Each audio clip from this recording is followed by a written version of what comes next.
Hello friends. मैं हूं हनीश ठाकुर और आप देख रहे हैं टैक्स सीखो। टैक्स सीखो में मैं आपको income tax, GST, compliance, finance, इन सब से रिलेटेड अगर आपकी कोई भी क्वेरी होती है तो मैं उसे कंप्लीटली सॉल्व करके आपको देता हूं। जो मैंने पिछली वीडियो डाली थी कैश फ्लो स्टेटमेंट वाली, उसमें मुझे काफ़ी कमेंट्स आए थे कि आप इंडियस के अकॉर्डिंग हमें पी एंड एल और बैलेंस शीट बनाना सिखाइए। तो मैंने सोचा इसी के ऊपर ही एक नई वीडियो डाल देते हैं।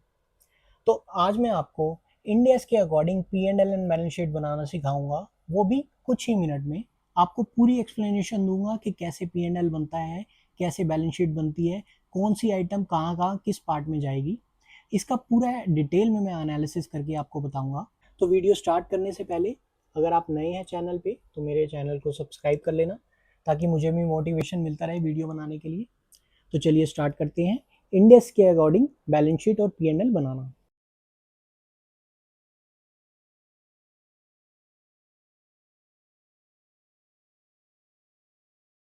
तो चलिए फ्रेंड्स स्टार्ट करते हैं इंडियस के अकॉर्डिंग पी एंड एल और बैलेंस शीट कैसे बनाते हैं।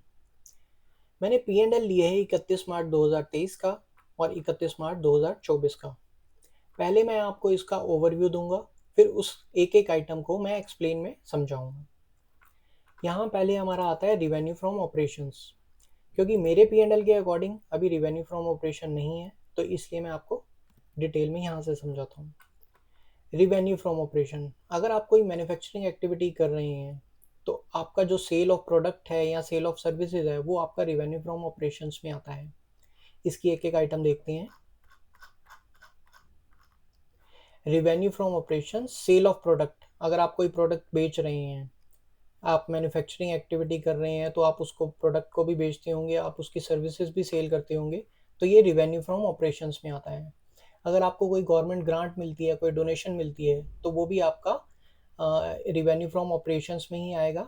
और अदर ऑपरेटिंग रिवेन्यू, मतलब जो आपका बेसिकली बिजनेस से रिलेटेड आपका रिवेन्यू आ रहा है, वो रिवेन्यू फ्रॉम ऑपरेशंस में आएगा।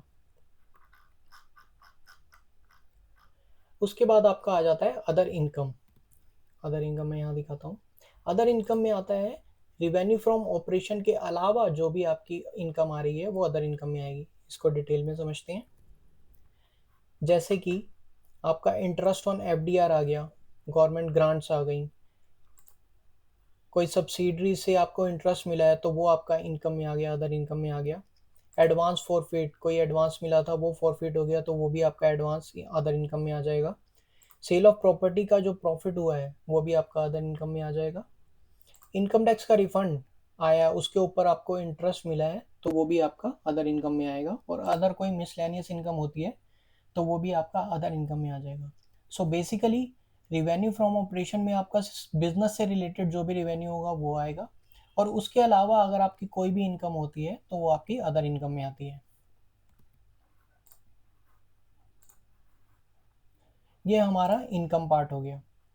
उसके बाद हम देखते हैं एक्सपेंस पार्ट।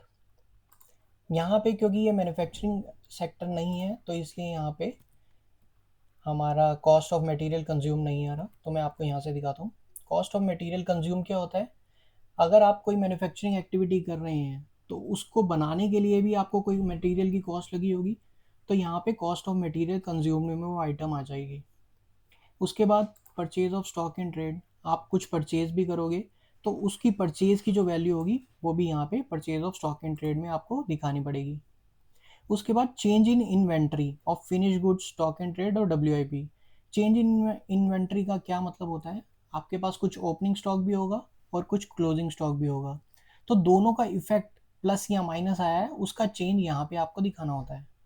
सपोज कीजिए आपके पास 1 लाख का स्टॉक है ओपनिंग में और क्लोजिंग में आपका 2 लाख का स्टॉक हो गया, तो आपका इफेक्ट कितना होगा? 1 लाख का बढ़ गया स्टॉक, तो उससे बढ़ने से ही आपका प्रॉफिट बढ़ जाएगा।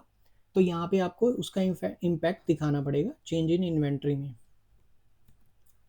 उसके बाद आ गया आपका employee benefit expenses. Employee benefit expenses में आते हैं आपके सैलरी एंड वेजेस आ गए। सैलरी एंड वेजेस से रिलेटेड जो एम्प्लॉयज़ के एक्सपेंसेस होते हैं वो सारे एम्प्लॉय बेनिफिट एक्सपेंसेस में आते हैं। फिर आ गया आपकी फाइनेंस कॉस्ट। फाइनेंस कॉस्ट में आपका जो भी आप इंटरेस्ट पे करते हो, डिविडेंड पे, बॉन्ड्स पे, या अगर आपने कोई लोन लिया हुआ है उसके ऊपर इंटरेस्ट पे करते हो तो वो आपका फाइनेंस कॉस्ट में कंसीडर किया जाएगा। जैसे मैं यहाँ पे दिखाता हूँ, ये फाइनेंस कॉस्ट आ रही है हमारी, इसमें इंटरेस्ट ऑन बॉन्ड है या ओवरड्राफ्ट फैसिलिटी है, तो मतलब जो हमने कोई भी इंटरेस्ट पे किया तो वो हमारे फाइनेंसिंग कॉस्ट में आ जाएगा। उसके बाद आ गया depreciation and amortisation. Depreciation and amortisation मतलब फिक्स्ड एसेट पे जो हमारी कोई डेप्रिसिएशन हो रही है या इंटेंजिबल एसेट पे जो हो रही है वो हमारा डेप्रिसिएशन एंड अमोर्टाइजेशन पे आ जाएगा।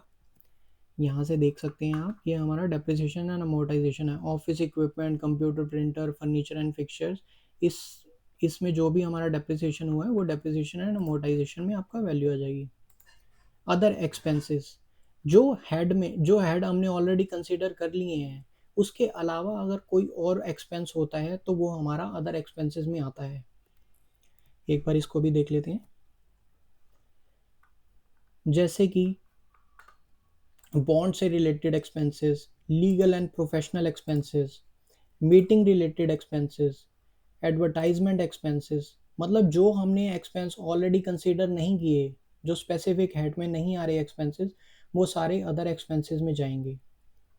हमारा मेडिकल एक्सपेंसेस हो गया, हमारा कन्वेंस एंड फ्यूल हो गया, लीज रेंट एक्सपेंसेस हो गए, बिल्डिंग मेंटेनेंस एक्सपेंसेस हो गए, electricity, water, MSTC charges, insurance, man power supply, मतलब जो भी हमने मेन हेड में नहीं लिए उसके अलावा अदर कोई एक्सपेंसेस आ रही हैं तो वो हमारे अदर एक्सपेंसेस में जाएंगे।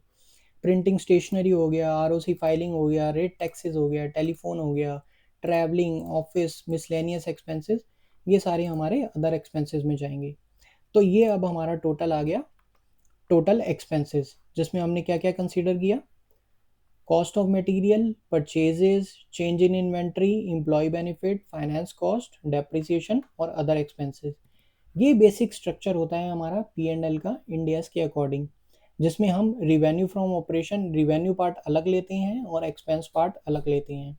इसके बाद हमारा आ जाएगा प्रॉफिट या लॉस, एज द केस में भी पी एंड एल के अकॉर्डिंग जो भी प्रॉफिट आ रहा होगा या लॉस आ रहा होगा वो हमारा यहाँ पे पी एंड एल के अकॉर्डिंग बैलेंस आ जाएगा।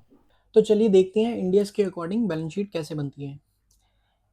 मैंने बैलेंस शीट ली है 31 मार्च 2023 की और 31 मार्च 2024 की।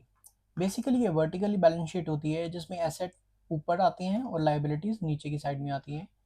एसेट्स में भी नॉन करंट एसेट्स होते हैं और करंट एसेट्स होती हैं। तो आइए देखते हैं पहले नॉन करंट एसेट में क्या आता है।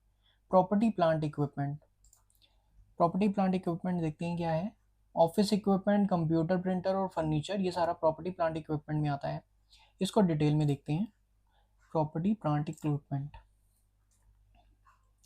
प्रॉपर्टी प्लांट इक्विपमेंट में हमारा लैंड एंड बिल्डिंग आ गया, प्लांट एंड इक्विपमेंट आ गया, फर्नीचर एंड फिक्सचर आ गया, व्हीकल, ऑफिस इक्विपमेंट आ गया। बेसिकली ये फिक्स्ड एसेट जितने भी होते हैं हमारा प्रॉपर्टी प्लांट इक्विपमेंट में आते हैं। इसके बाद हमारा आता है कैपिटल डब्ल्यूआईपी, क्योंकि मेरी बैलेंस शीट में ये सारी आइटम्स नहीं है तो इसलिए मैं आपको यहाँ से बता रहा हूँ। उसके बाद आ गया कैपिटल डब्ल्यूआईपी। कैपिटल डब्ल्यूआईपी मतलब वर्क इन प्रोग्रेस, जो भी हमारा वर्क इन प्रोग्रेस है कैपिटल डब्ल्यूआईपी का तो वो यहाँ पे आएगा। इन्वेस्टमेंट प्रॉपर्टी आ गया, गुडविल आ गया, other intangible assets, intangible assets जैसे कॉपीराइट, ट्रेडमार्क, पेटेंट, ये सारे हमारे इंटेंजिबल एसेट्स होते हैं तो इसलिए यहाँ पे अदर इंटेंजिबल एसेट्स में आएंगे। उसके बाद आ गया इंटेंजिबल एसेट अंडर डेवलपमेंट, मतलब जो इंटेंजिबल एसेट को डेवलप होने में अभी 2 या 3 साल लगेंगे वो भी हमारे यहाँ पे कंसीडर किए जाते हैं। बायोलॉजिकल एसेट्स आ गया, फाइनेंशियल एसेट्स आ गया। फाइनेंशियल एसेट्स में हमारा इन्वेस्टमेंट, ट्रेड रिसीवेबल और लोन आ गया। इन्वेस्टमेंट जो हमने कोई इन्वेस्टमेंट की हुई है तो वो नॉन करंट में आ जाएगा।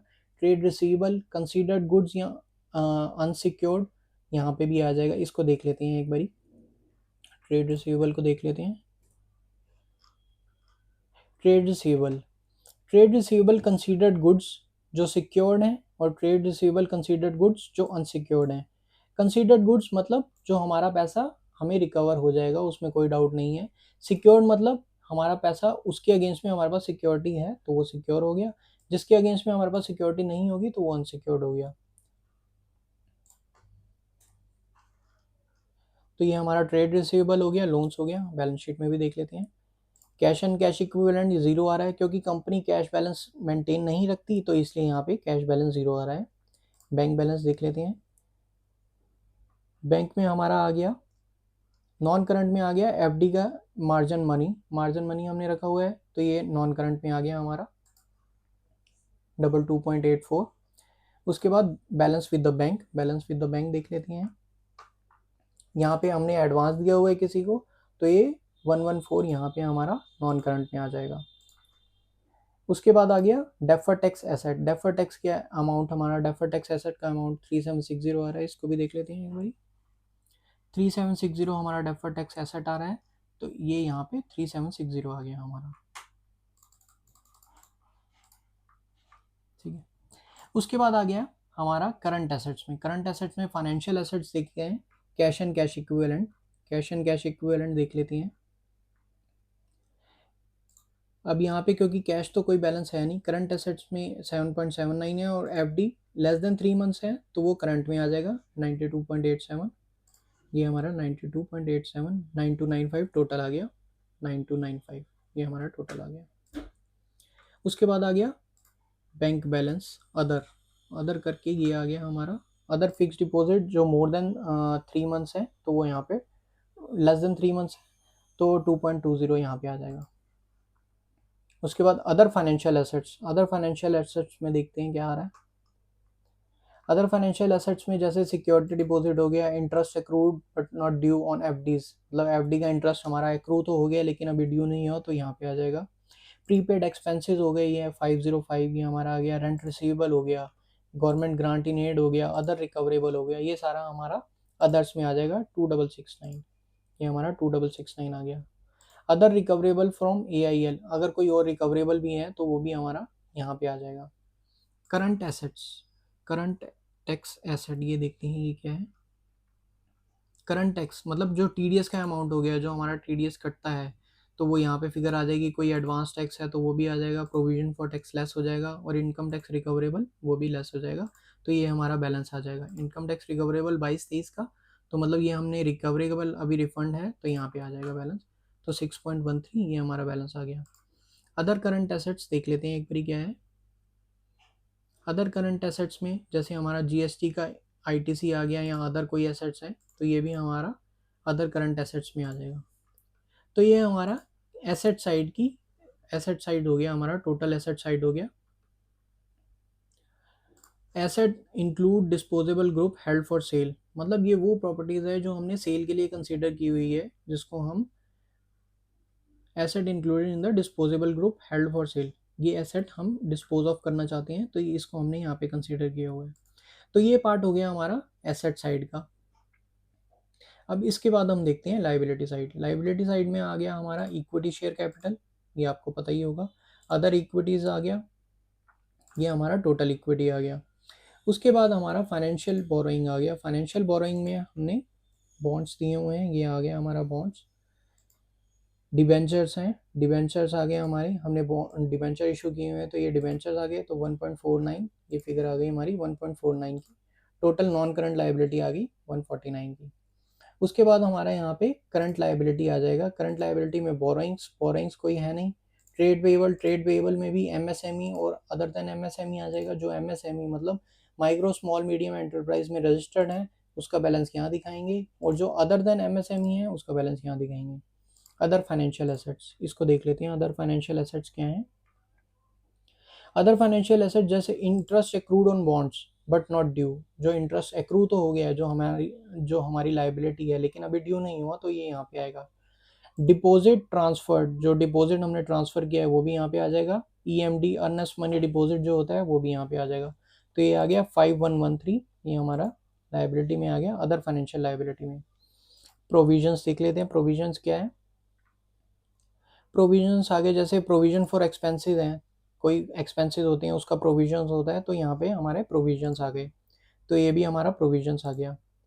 अदर करंट लाइबिलिटी, इसको देखते हैं। अदर करंट लाइबिलिटी जैसे हमारे यहाँ पे स्टेशनरी ड्यूज है, अदर ड्यूज है, तो ये अदर करंट लाइबिलिटी में आएगा, तो ये हमारा अदर करंट लाइबिलिटी आ गया। तो ये हमारा करंट लाइबिलिटी की टोटल वैल्यू आ गई, करंट लाइबिलिटी और यहाँ पे नॉन करंट लाइबिलिटी। तो टोटल मेरी बैलेंस आ गया 1.67 मेरी बैलेंस शीट मैच कर गई। क्योंकि बैलेंस शीट का फॉर्मेट सबका फॉर्मेट तो सेम होता है लेकिन आइटम्स अलग अलग होती हैं, किसी में मैन्युफैक्चरिंग होगा तो उसमें अलग चीज़ आएंगी, कुछ पार्ट्स आएगा, और जो अगर सर्विस सेक्टर होगा तो उसमें कुछ पार्ट आएगा। तो ये बैलेंस शीट के अकॉर्डिंग होता है। मेन बैलेंस शीट मैंने आपको बता दी है कि एसेट साइड में यही आइटम्स आएंगी और हमारी लाइबिलिटी साइड में यही आइटम्स आएंगी। बोरोइंग्स हो गया, लीज बोरोइंग्स हो गया, प्रोविजंस हो गया। तो मैंने आपको इसका ओवरव्यू दिया है कि इंडियस के अकॉर्डिंग आप P&L और बैलेंस शीट कैसे बना सकती हैं। अगर आपकी और कोई भी क्वेरी है इस वीडियो से रिलेटेड तो आप मुझे कमेंट कर सकती हैं, मैं आपको उसका सोल्यूशन दूंगा। Thank you. तो फ्रेंड्स, अब आपने देखा कि इंडियस के अकॉर्डिंग P&L और बैलेंस शीट कैसे बनती है। मैंने पूरा डिटेल में बताया है कि ऐसे ऐसे आपको प्रोसेस ये फॉलो करना है, इससे आप P&L और बैलेंस शीट बना सकते हैं। अगर वीडियो अच्छी लगी हो तो वीडियो को लाइक कर देना, और चैनल पे नए हैं तो मेरे चैनल को सब्सक्राइब कर लेना। अगर आपकी और भी कोई क्वेरी है इस वीडियो से रिलेटेड तो आप मुझे कमेंट कर सकते हैं, मैं उसका सोल्यूशन दूंगा। Thank you.